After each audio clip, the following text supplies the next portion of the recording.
รายการภาคข่าวภายในแขวงท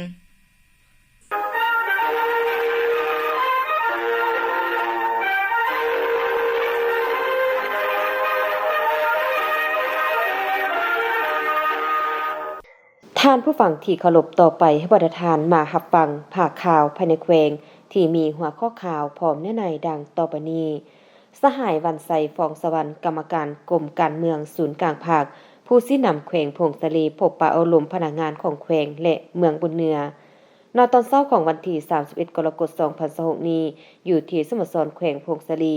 สหายวันไสฟองสวรรค์กรรมการกรมการเมืองศูนย์กลางภาคคณะเลขาธิการศูนย์กลางภาคประธานคณะกวดกาศูนย์กลางภาคประธานองค์การกวดกาแห่งรัฐและหัวหน้าองค์การต้านการสลาดบางหลวงศูนย์กลางผู้สินำหอบดานอยู่แขวงพงศลี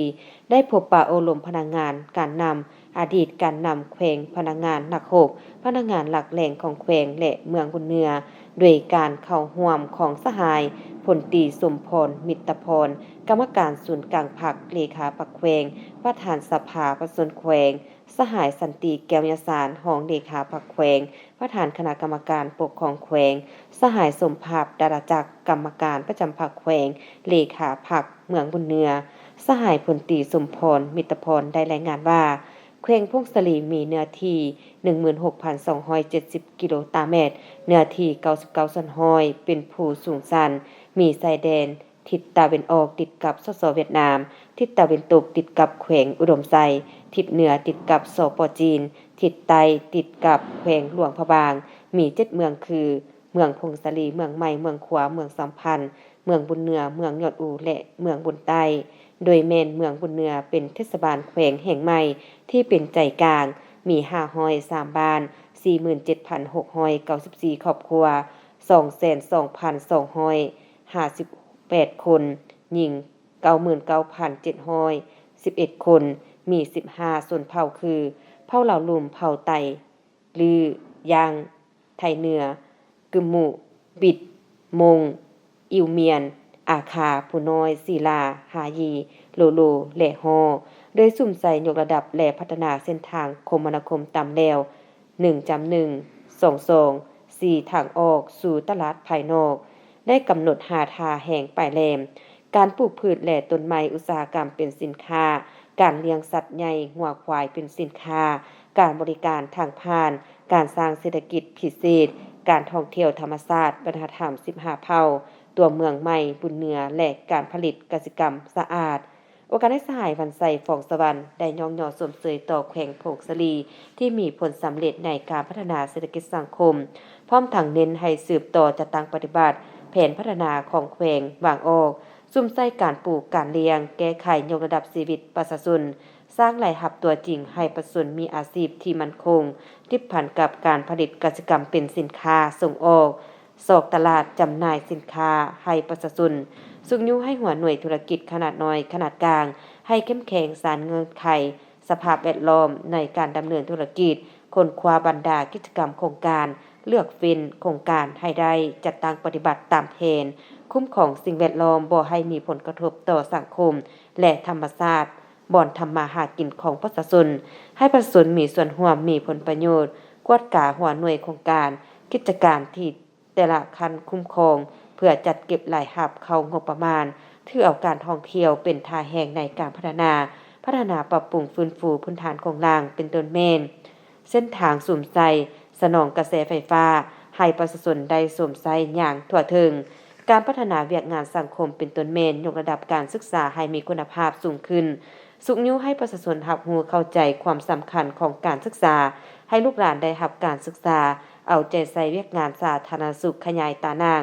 สาธารณสุขให้ประชาชนได้เข้าถึงการบริการต้านและสกัดการพยาธิระบาดพัฒนา4มือแห่งงานเพื่อตอบสนองรับใช้การพัฒนาเอาใจใส่เวียกงานป้องกันศาสตร์ป้องกันความสงบเป็นต้นการค้าขายเถื่อนยาเสพติดกลุ่มแก๊งสแกมเมอร์การแก้ไขความทุกข์ยากซึ่งเป็นวาระแห่งชาติที่ต้องได้สุ่มใส่ปฏิบัติเพิ่มทวีการก่อสร้างพรรคปลอดใสเข้มแข็งและหนักแน่นให้มีคุณภาพเอาใจใส่เวียกงานพนักงานเป็นเวียกงานตัดสินผลใดผลเสียต่อการนำพาของพรรคพนักงานต้องมีคุณธรรมการเมืองความรับผิดชอบจรรยาบรรณเฮ็ดสำเร็จหน้าที่เ เป็นผู้รับใช้ประชาชนคุ้มของพนักงานเลือกเฟ้นซับซ้อนพนักงานบรรจุให้บรรดาตาแสงฝึกฝนอบรมให้ตาแสงเอาใจใส่เวียกงานกวดกาให้เข้มแข็งเวียกงานสภาให้เป็นองค์การที่ตัดสินปัญหาสำคัญการสุกยูจัดตั้งปฏิบัติเวียกงานต่างๆการเป็นตัวแทนให้ประชาชนคณะพรรคต้องเป็นหัวหอกหัวจุกนำพาสีนำจัดตั้งปฏิบัติพัฒนาเศรษฐกิจสังคมเพิ่มทวีความสามัคคีตกลงตัดสินปัญหาเป็นหมู่คณะปรึกษาหารือบทเรียนนำอดีตการนำพนักงานนำบำนาญเพื่อพัฒนาแขวงพงศลีขึ้นเรื่อยๆโอกาสนี้อย่างใดมอบคอมพิวเตอร์ตั้งโต๊ะพร้อมปรินเตอร์จำนวน35ชุดมูลค่า654,465,000 กีบให้แขวงพงศลีเพื่อแจกจ่ายมอบให้บรรดาตาแสงมอบเงินสด300ล้านกีบให้แขวงพงศลีมอบเงินสด100ล้านกีบให้เมืองบุญเนือคณะกวดกาศูนย์กลางภาคมอบคอมพิวเตอร์ตั้งโต๊ะพร้อมปรินเตอร์4จำนวน1ชุดให้คณะกวดกาเมืองบุญเนือประกาศบ้านหมอสอสานตาแสงเสียงฟ้าแขวงพงศลีเป็นบ้านป้องกันศาสตร์เข้มแข็งบ้านที่42ของเมืองบุญเนือตอนเช้าของวันที่28กรกฎาคม2566นี้กองบัญชาการทหารเมืองบุญเนือได้จัดพิธีประกาศรับรองบ้านหมอสอสานตาแสงเสียงฟ้าเมืองบุญเนือแขวงพงศลีเป็นบ้านป้องกันศาสตร์เข้มแข็งโดยการเข้าร่วมเป็นประธานของสหายวิสารวงศ์นครรองเลขาพรรคเมืองประธานคณะกรรมการปกครองเมืองสหายพันโทบุญจันทร์ทลายคำกรรมการพรรคเมืองหัวหน้าการเมืองกองบัญชาการทหารเมืองบุญเนือรองประธานคณะกรรมการป้องกันศาสตร์ป้องกันความสงบผู้ประจำการสหายสมเกตมณีแก้วประธานปกครองบ้านหมอสอสานมีการนำเมืองคณะการทีมงานวิชาการคันเมืองที่เกี่ยวข้องคณะปกครองบ้านเฒ่าแก่แนวโฮมกองโลนปกสบ้านและประชาชนภายในบ้านเลขาเข้าร่วมสหายจ่าซื้อของประธานปกครองบ้านหมอสอสานได้ผ่านบทสรุปการจัดตั้งปฏิบัติสร้างครอบครัวและบ้านป้องกันศาสตร์เข้มแข็งบ้านหมอสอสานมี26หลังคาเรือนมี31ครอบครัวบ้านหมอสอสานเป็นบ้านของชนเผ่าอาคามีประชากร104คนหญิง48คนอาชีพต้นตอของประชาชนแม่นอาชีพปลูกอ้อยปลูกพืชลมลูกตามฤดูกาลสัตว์เลี้ยงสัตว์ใหญ่สัตว์ปีกเก็บกู้ผลผลิตเข้าให้ได้45ตูนบ้านหมอสอสานเป็นบ้านหนึ่งที่อยู่ทางทิศตะวันตกห่างจากเทศบาลเมืองบุญเนือ16กิโลเมตรทิศตะวันออกติดกับบ้านเสียงฟ้าทิศตะวันตกติดกับชายแดนจีนทิศเหนือติดกับบ้านห้วยสางทิศใต้ติดกับบ้านกวยโลบ้านมีเส้นทางรถเข้าได้ฤดูเดียวมีท่าแห่งบ่มโซนทางด้านทรัพยากรธรรมชาติซึ่งเป็นบอนมีเงื่อนไขในการดำรงชีวิตของประชาชนในการปลูกฝังเลี้ยงสัตว์ในระยะผ่านมาได้ถือเอาเวียกงานการเมืองแนวคิดเป็นมันตุนต้นโตองค์การปกครองบ้านได้เอามาติคำสั่งต่างๆของภาครัฐได้จัดตั้งเผยแพร่เสริมสืมให้ประชาชนเข้าใจแจ้งต้นแนวทางนโยบายของภาครัฐแต่ละระยะของเวียกงานป้องกันศาสตร์ป้องกันความสงบมีกำลังกองโลนและปกสบ้านจำนวน7สหายในพิธีสหายพันโทคำจันทร์ดวงพระจันทร์ของหัวหน้าแผนกการเมืองกองบัญชาการทหารเมืองบุญเนือได้ผ่านข้อตกลงของกองบัญชาการทหารเมืองบุญเนือฉบับเลขที่35ทับกบสทมลงวันที่27กุมภาพันธ์2026บริการมอบใบยังยืนครอบครัวป้องกันศาสตร์เข้มแข็งจำนวน39ครอบครัวและข้อตกลงของกองบัญชาการทหารแขวงพงศลีฉบับเลขที่451ทับกบสกลงวันที่17ตุลาคม2025บริการอนุมัติยังยืนรับรองบ้านแคมโกเป็นบ้านป้องกันศาสตร์เข้มแข็งบ้านที่42ของเมืองบุญเนือพร้อมทางกล่าวมอบและกล่าวรับใบยังยืนดังกล่าวในพิธีสหายวิสารวงศ์นครรองเลขาพรรคเมืองประธานคณะกรรมการปกครองเมืองรองประธานป้องกันศาสตร์ป้องกันความสงบเมืองบุญเนือได้ย่องย่อสมเสยต่อองค์การจัดตั้งบ้านและประชาชนที่รักษาได้หมุนเสื้ออันดีงามของบ้านเป็นต้นเมนเวียกงานป้องกันศาสตร์ป้องกันความสงบเฮ็ดให้บ้านมีความสงบและเป็นระเบียบเรียบร้อยโดยพื้นฐานพร้อมได้เรียกร้องให้องค์การจัดตั้งบ้านศึกษาโครงการเมืองแนวคิดให้ประชาชนมีความรับรู้เข้าใจต่อแนวทางนโยบายของพรรคกฎหมายของรัฐรักษาหมุนเสื้อนามประโยชน์บ้านป้องกันศาสตร์เข้มแข็งดุมันขยันเพียรสร้างเศรษฐกิจครอบครัวเฮ็ดให้ครอบครัวและบ้านมีการพัฒนาขึ้นไปเรื่อยๆ กองประชุมคณะกรรมการปกครองเมืองเปิดกว้างครั้งที่3กองประชุมดังกล่าวได้จัดขึ้นในวันที่30 กรกฎาคม 2026 นี้ที่สโมสรใหญ่ของเมืองคัวแขวงพงศาลีโดยภายใต้การเป็นประธานของทานคำไลสุทธิพรประธานคณะกรรมการปกครองเมืองมีประธานสมาชิกคณะกรรมการปกครองเมืองแขกเชิญพร้อมด้วยภาคส่วนที่เกี่ยวข้องเข้าร่วมในวาระกองประชุมทานคำไลสุทธิพรได้กล่าวเปิดกองประชุมอย่างเป็นทางการพร้อมทั้งเผยแพร่คำสั่งของนายกรัฐมนตรีว่าด้วยการต้านและสกัดกั้นการลักลอบขุดค้นปรุงแต่งเก็บซื้อขายนำเข้าส่งออกแห่ธาตุและผลิตภัณฑ์แห่ธาตุต่างๆที่บ่ถูกต้องตามกฎหมายมติกองประชุมของรัฐบาลเปิดกว้างครั้งที่1ประจำปี 2026กองประชุมได้บทสรุปการจัดตั้งปฏิบัติของคณะกรรมการปกครองเมืองประจำ6 เดือนต้นปีและทิศทางแผนการ6 เดือนท้ายปี 2026บททบทวนบทบันทึกกองประชุมครั้งที่2ของคณะกรรมการปกครองเมืองใน6 เดือนผ่านมาซึ่งมีโครงการลงทุนของรัฐที่เสนอใหม่ทั้งหมด4โครงการมีมูลค่ารวมทั้งหมด 6,693 จุดเกือบเท่า3ล้านกีบซึ่งได้แบ่งแต่ละแขนงการคือแขนงโยธาธิการและขนส่งมี2โครงการมีมูลค่าทั้งหมด 6,091.59 ล้านกีบแขนงศึกษาธิการและกีฬามี2โครงการมีมูลค่า 601.44 ล้านกีบผ่านการจัดตั้งปฏิบัติได้มีโครงการลงทุนของรัฐทั้งหมด1โครงการมีมูลค่า 1.40 ตื้อกีบกว่า 0.27 ส่วนห้อยของการลงทุนทั่วสังคมและนอกจากนี้แขวงได้อนุมัติให้เมืองจัดตั้งปฏิบัติทางเวียกและงบประมาณในปี 2026 มีทั้งหมด11โครงการมีมูลค่าอนุมัติทั้งหมด 1,550 จุดเกือบเท่า6ล้านกีบในนี้ทุนปกติมี3โครงการมีมูลค่าอนุมัติ 678.30 ล้านกีบทุนโครงการสำระหนี้สินมี5โครงการมีมูลค่าอนุมัติ 470 ล้านกีบทุนพัฒนาชนบทและลดละความทุกข์ยากมี2โครงการมีมูลค่าอนุมัติ 301.76 ล้านกีบทุนจัดสรรภูมิลำเนาและบ่อนทำมาหากินถาวรหนี้สินมี1โครงการมีมูลค่าอนุมัติ100ล้านกีบจากนั้นผู้เข้าร่วมกองประชุมได้พร้อมกันค้นคว้าประกอบคำคิดคำเห็นเพื่อเฮ็ดให้เวียกงานแต่ละด้านให้ปรับปรุงแก้ไขให้ได้รับผลดีกว่าเก่ากองประชุมจะดำเนินเป็นเวลา2วันจึงจะสำเร็จเมืองใหม่เปิดกองประชุมคณะกรรมการปกครองเมืองเปิดกว้างครั้งที่3สุดที่4กองประชุมดังกล่าวได้จัดขึ้นในวันที่30 กรกฎาคม 2026นี้ที่สโมสรของเมืองใหม่แขวงพงศาลีโดยภายใต้การเป็นประธานของทานพรทวีไสมนตรีกรรมการพรรคแขวงเลขาคณะบริหารงานพรรคเมืองหัวหน้าคณะสมาชิกสภาประชุมแขวงประจำเมืองประธานคณะกรรมการป้องกันทรัพย์ป้องกันความสงบเมืองและทานทองคูณสัญญาครของเลขาพรรคเมืองประธานคณะกรรมการปกครองเมืองประธานคณะกรรมการปกครองเมืองมีบรรดาทานสมาชิกคณะกรรมการปกครองเมืองบรรดาทานแขกเชิญพร้อมด้วยภาคส่วนที่เกี่ยวข้องเข้าร่วม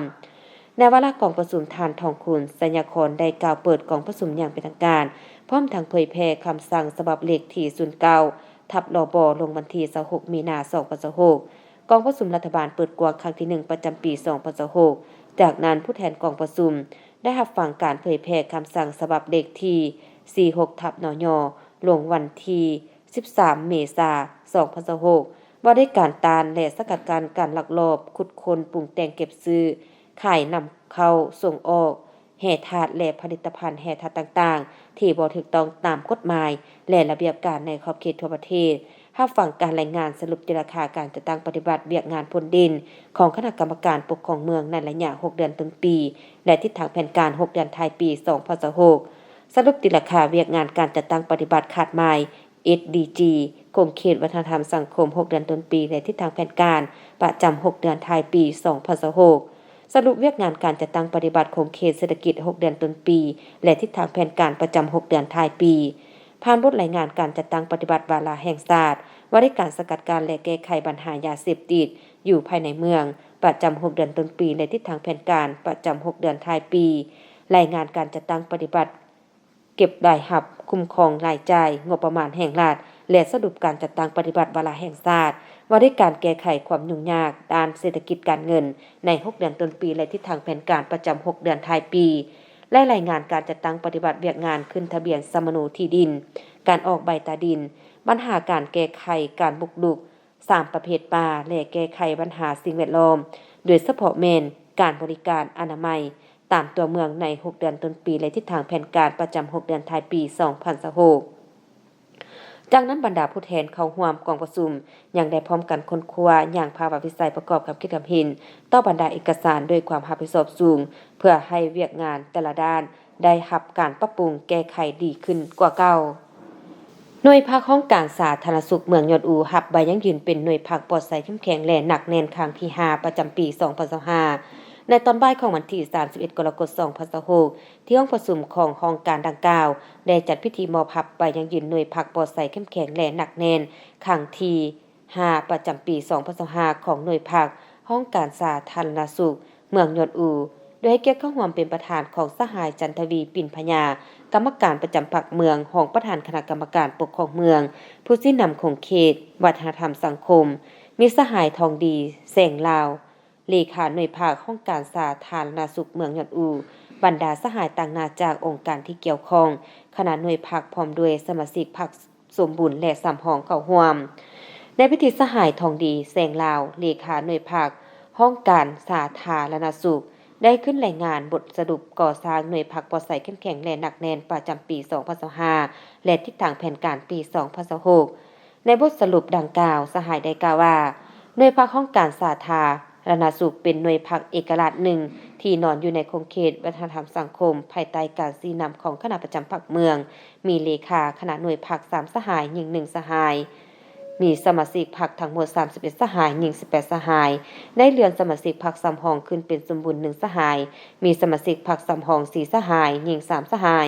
ได้ขยายมหาส่วนผู้ก้าวหน้าเข้าเฮียนสนับสนุน2สหายหญิง1สหายเข้าเฮียนกฎระเบียบของพรรค4สหายหญิง3สหายพร้อมเดียวกันนี้ยังได้ยกให้เห็นการตีราคาคืนด้านดีด้านอ่อนของคงค้างสาเหตุที่พาให้เกิดมีด้านดีด้านอ่อนของคงค้างบทเรียนที่ทอดถอนได้ใน1ปีผ่านมาและแผนการในการก่อสร้างหน่วยพักปลอดภัยเข้มแข็งหนักแน่นรวมทั้งมาตรการจัดตั้งปฏิบัติในต่อหน้าจากนั้นผู้เข้าร่วมพิธีแต่ละสหายได้ประกอบความคิดความเห็นต่อบทสรุปและทิศทางแผนการดังกล่าวอย่างคงไปคงมาด้วยบรรยากาศที่ฟดฟื้นหลังจากนั้นตั้งหน้าจากคณะจัดตั้งเมืองได้ขึ้นผ่านมาติตกลงของคณะประจำพรรคเมืองฉบับเลขที่144ทับขอพมลงวันที่18มิถุนายน2026ว่าได้การอนุมัติมอบใบยั่งยืนหน่วยพักปลอดภัยเข้มแข็งหนักแน่นประจำปี2025และประธานพิธีได้ให้เกียรติขึ้นมอบใบยั่งยืนหน่วยพักปลอดภัยเข้มแข็งหนักแน่นประจำปี2025ให้แก่หน่วยพักห้องการสาธารณอย่างสมเกียรติบ้านน้ำหยองใหม่จัดพิธีมอบรับใบยั่งยืนครอบครัวและบ้านวัฒนธรรมอย่างสมเกียรติวันที่31กรกฎาคม2026นี้อยู่ที่บ้านน้ำหยองใหม่เมืองบุญเหนือแขวงพงศลีได้จัดพิธีมอบรับใบยั่งยืนครอบครัวและบ้านวัฒนธรรมอย่างเป็นทางการโดยการเป็นเกียรติเข้าร่วมมีทานวิสันต์วงศ์นครรองเลขาพรรคเมืองประธานคณะกรรมการปกครองเมืองบุญเหนือท่านจันเพชรสมโฟนกรรมการพรรคเมืองหัวหน้าห้องการวัฒนธรรมและการท่องเที่ยวท่านคำสารเหล่าติงเลขาพรรคบ้านน้ำหยองใหม่พร้อมโดยคณะพรรคคณะปกครองบ้านต่างหน้าประชาชนและแขกทุกส่วนเข้าร่วมในพิธีคณะจัดตั้งผ่านข้อตกลงของประธานคณะกรรมการปกครองเมืองว่าด้วยการอนุมัติให้จัดพิธีมอบรับใบยั่งยืนครอบครัวและบ้านวัฒนธรรมจากนั้นท่านคำสารเหล่าติงเลขาพรรคบ้านผ่านบทสรุปการจัดตั้งปฏิบัติเวียกงานการก่อสร้างครอบครัวและบ้านวัฒนธรรมในระยะผ่านมาพร้อมทางวางทิศทางแผนการในต่อหน้าในนี้ท่านได้ให้รู้ว่าองค์การปกครองบ้านน้ำหยองใหม่ได้เอาใจใส่สุขยูประชาชนภายในบ้านปรับปรุงก่อสร้างและแผนการสีน้ำนำพาขององค์การปกครองคันเมืองแขวงตามดำรัส348ทับลบว่าด้วยการสร้างครอบครัวและบ้านวัฒนธรรมเพื่อให้บรรลุตัวเลขขาดหมายสู่ศูนย์ตามมาตรฐานเงื่อนไขแต่ละครอบครัวได้กลายเป็นครอบครัววัฒนธรรมภายในบ้านมี381คนหญิง177คน มี68หลังคา98ครอบครัวอาชีพต้นต่อเฮ็ดนาปลูกอ้อยและการบริการสามารถสร้างไหลหับภายในบ้านทั้งหมด8ตือกว่ากีบเฉลี่ยใส่หัวคน22ล้านกว่ากีบต่อคนต่อปีสามารถสร้างครอบครัววัฒนธรรมได้66ครอบครัวเท่ากับ97ส่วนห้อยโอกาสเดียวกันนี้ต่างหน้าผู้แทนประชาชนภายในบ้านได้ผลัดเปลี่ยนกันขึ้นประกอบคำคิดความเห็นใส่บทสรุปและทิศทางแผนการเพื่อเป็นการปรับปรุงและพัฒนาบ้านส่งให้มีความเป็นระเบียบเรียบร้อยและสร้างสรรค์เศรษฐกิจครอบครัวให้ดีขึ้นเรื่อยๆในพิธีได้ผ่านข้อตกลงของท่านประธานคณะกรรมการปกครองเมืองว่าด้วยการรับรองและอนุมัติมอบรับใบยั่งยืนครอบครัววัฒนธรรมซึ่งให้เกียรติขึ้นมอบโดยท่านจันเพชรสมโฟนหัวหน้าห้องการวัฒนธรรมและการท่องเที่ยวต่างหน้าแต่ละครอบครัวขึ้นรับพร้อมเดียวกันนั้นผ่านข้อตกลงของท่านประธานคณะกรรมการปกครองแขวงว่าได้การมอบรับใบยั่งยืนบ้านวัฒนธรรมซึ่งเป็นเกียรติมอบโดยท่านวิสันต์วงศ์นครประธานคณะกรรมการปกครองเมืองและขึ้นรับโดยท่านคำสารเหล่าติงเลขาผักบ้านในบ้านน้ำยองใหม่ในตอนท้ายท่านวิสันต์วงศ์นครประธานคณะกรรมการปกครองเมืองให้เกียรติขึ้นโอหลมต่อพิธีซึ่งท่านได้แสดงความยอมยอสมเสยต่อผลงานความสามัคคีเป็นจิตหนึ่งใจเดียวของคณะปกครองบ้านและประชาชนบ้านน้ำยองใหม่ที่สามารถญาติได้นำมายศอันสมเกียรตินี้พร้อมทั้งเน้นหนักให้เอาใจใส่รักษามนต์เสื้อปกปักรักษาวัฒนธรรมอันดีงามและสืบต่อพัฒนาบ้านซองให้มีความยืนยงตลอดไปจากนั้นประธานพิธีพร้อมด้วยคณะผู้แทนก็ได้ร่วมกันเปิดป้ายวัฒนธรรมบ้านน้ำยองใหม่อย่างเป็นทางการพร้อมทั้งลานคลอง9บาทเพื่อเป็นสิริมงคลและเป็นขีดหมายแห่งความสำเร็จอันยิ่งใหญ่ของบ้านในครั้งนี้ต่อไปให้ประธานมารับฟังพยากรณ์อากาศประจำวันที่2สิงหาคม2026สภาพรวมห้องความกดดันต่ำหรือห้องฝนได้ผ่านภาคเหนือของประเทศลาวสมทบกับกระแสลมตะวันตกเฉียงใต้พัดปกคลุมซึ่งจะเฮ็ดให้มีฝนตกฟ้าร้องฟ้าเหลื่อมในระดับคอยหาปานกลางอยู่เกือบทั่วไปและจะตกหนักอยู่บางบอนเพราะมีลมพัดแรงเป็นบางโอกาสอยู่ในแต่ละภาคพยากรณ์อากาศในเวลา 7:00 นของวันที่2สิงหาคม2026หาเวลา 7:00 นของวันที่3สิงหาคม2026สภาพอากาศของแขวงพงศาลีและบรรดา7เมืองมีฝนตกในระดับคอยเนื้อที่การปกคลุมของฝนเท่ากับ30ส่วนห้อยอุณหภูมิต่ำสุดอยู่ในระหว่าง18หา20องศาและอุณหภูมิสูงสุดอยู่ในระหว่าง25หา27องศารายงานสภาพอุณหภูมิและปริมาณน้ำฝน24ชั่วโมง7เมืองทั่วแขวงพงศาลีอุณหภูมิต่ำสุดของมื้อนี้19องศา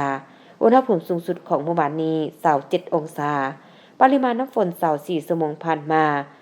เมืองบุญเหนือเมืองยอดอู่บ่มีฝนเมืองพงศาลี 6.3 มิลลิเมตรเมืองบุญไต 14.1 มิลลิเมตรเมืองสัมพันธ์ 3.1 มิลลิเมตรเมืองขวา 0.2 มิลลิเมตรเมืองใหม่ 1.0 มิลลิเมตรที่ฟังผ่านเป็นก็แม่นพยากรณ์อากาศประจำวันที่2สิงหาคม2026ท่านผู้ฟังที่เคารพข่าวภาคนี้หมดเพียงเท่านี้เวียงสวรรค์อ่าน